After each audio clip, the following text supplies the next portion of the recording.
Live from the world's capital markets, here are the latest financial headlines brought to you by News Factory.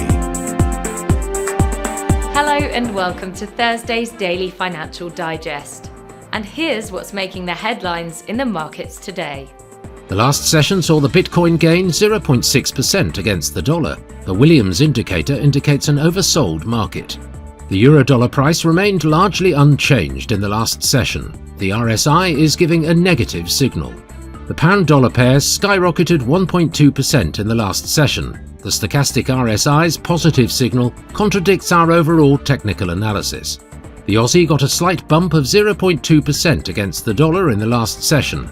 According to the RSI, we are in an oversold market. And now let's hear what our chief analyst picked up for us today.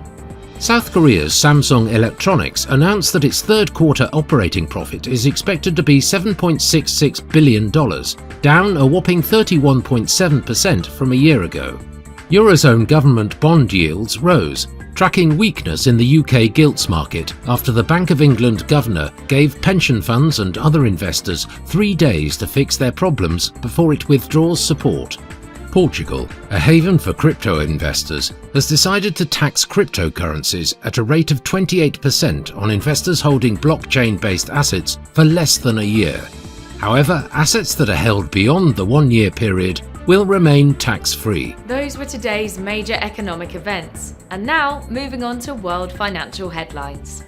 Japan's foreign bond investment will be released at 23:50 GMT. The US Consumer Price Index core at 12:30 GMT. The US Consumer Price Index at 12:30 GMT.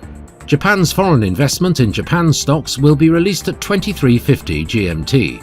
Germany's harmonized index of consumer prices at 0600 hours GMT.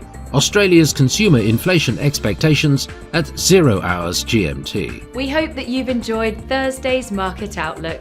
On behalf of all of us here, we wish you a productive trading day. Be sure to join us tomorrow morning for the latest news and events from the financial markets.